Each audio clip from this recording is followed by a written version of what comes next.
કેમ છો મારા વાલા મિત્રો, મારું નામ છે રાજેશ અને અમે તમારી સામે ફરીથી ઉપસ્થિત થયા છીએ એક નવી વિડીયો લઈને। આજે અમે ફરવાના છીએ રિવરફ્રન્ટ પર જે અટલ બ્રિજ છે ને આ છે રિવરફ્રન્ટનો મેન ગેટ। અહીંથી આપણે એન્ટ્રી લઈશું અને આપણે આગળ વધીશું। અમદાવાદનો સેલ્ફી પોઈન્ટ એટલે કે અટલ બ્રિજ। અટલ બ્રિજે પહોંચીએ ને ફેમિલી સાથે તો બહુ જ મજા પડી જાય। આ તમે જોશો આ ટિકિટ બારી છે અને સામે એક ગાર્ડન છે, ત્યાં પણ જવા માટે એન્ટ્રી ટિકિટ મળે છે। આ છે જે નજારો તમે જોઈ રહ્યા છો, આ છે રેસ્ટોરન્ટ। જો તમને હરતા ફરતા જે ભૂખ લાગી જાય ને તમે બિંદાસ અહીંયા આવીને બેસી શકો છો અને તમારા મનગમતી વાનગી તમે જમી શકો છો।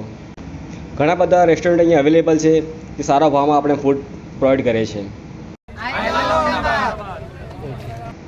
આજે તમે પ્રવેશ પોઈન્ટ જોઈ રહ્યા છો, આ મુખ્ય પ્રવેશ પોઈન્ટ છે અટલ બ્રિજનો। અહીં તમે પ્રવેશ કરી શકો છો। ટિકિટ લઈને આપણે ફિલહાલ અહીંયા આવવાનું હોય છે અને સિક્યુરિટીને અહીંયા ટિકિટ ચેક કરવાની હોય છે, પછી અહીંથી આપણને એન્ટ્રી મળે છે। અટલ બ્રિજનો આગળનો નજારો છે। અમે તો ફરી આવ્યા છીએ, તમે પણ ફેમિલી સાથે પહોંચી જાઓ। તમે જાણીને નવાઈ લાગશે કે અટલ બ્રિજ અમદાવાદનો જ નથી, આખા ગુજરાતનો સેલ્ફી પોઈન્ટ બની ગયો છે। આખા ગુજરાતથી બહારથી લોકો અહીંયા આવે છે સેલ્ફી ફોટો પડાવવા માટે, સેલ્ફી ખીંચે છે। અને આ રિવરફ્રન્ટ પર તો કેટલા બધા કલાકારો ઊભા થયા છે। ઘણા બધા કલાકારો એવા છે ને જે ઇન્સ્ટાગ્રામમાં બધા રીલો વાયરલ કરવા માટે અહીંયા પહોંચી જાય છે અને ખાસી બધી રીલો બનાવીને ઇન્સ્ટાગ્રામ યુટ્યુબ પર અપલોડ કરતા હોય છે। તમે પણ પધારો, આ જગ્યાનો નજારો મુલાકાત લો। અને હા મિત્રો, જો ખરેખર તમે અમદાવાદમાં રહેતા હોય ને, જો તમે આ જગ્યા પર ના આવ્યા હોય ને તો હદ થઈ ગઈ છે। એવું ના કરો, ફટાફટ ફેમિલી સાથે પહોંચી જાઓ। અને રવિવાર તો ખાસ, રવિવાર તો એવી ભીડ જોવા મળે છે ને, એવી ભીડ જોવા મળે છે ને અહીંયા, બહુ જ જબરદસ્ત ભીડ જોવા મળે છે અહીંયા।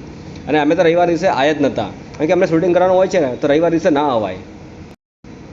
આ રિવરફ્રન્ટ પર તમે ઘણી બધી સુવિધાઓ મળી છે, જેમ કે માય બાઇક। તમે બાઇક ચલાવવાનો ઇન્ટરેસ્ટ હોય તો બેટરીવાળી બાઇકની સુવિધા પણ અહીંયા અવેલેબલ છે। સ્કેટિંગ, તમે સ્કેટિંગ પણ લઈ આવી શકો છો, સ્કેટિંગ પણ કરી શકો છો। જો શીખવા માટે હોય તો અહીંયા ઘણી બધી પ્લેસ છે શીખવા માટે। બોટિંગ પણ છે, તમે બેસીને ફરી શકો છો, આખા દરિયામાં તમે મોજ કરી શકો છો। આપણી સાબરમતી નદી છે ને, આ દરિયા જેવી મોટી જ છે અને ખરેખર દરિયો સમજીએ ને તો બહુ જ મજા આવી જાય। આ તમે જોઈ રહ્યા છો, આ કાર્ટૂન ઢીંગલાનું કેરેક્ટર લઈને ઊભા રહ્યા છે ભાઈ। એ પણ એક યુટ્યુબર છે, ઇન્સ્ટાગ્રામમાં રીલ મૂકે છે અને અહીં ઘણા બધાને એન્ટરટેનમેન્ટ કરવા માટે ઊભા આવે જ છે। જો તમને આમની સાથે પણ ફોટો પડાવવાની ઈચ્છા હોય, ડાન્સ કરવાની ઈચ્છા હોય તો તમે પહોંચી જાઓ ફેમિલી સાથે। જો તમને આ વિડીયો ગમ્યો હોય ને તો વિડીયોને લાઇક કરજો, ચેનલને સબસ્ક્રાઈબ કરજો।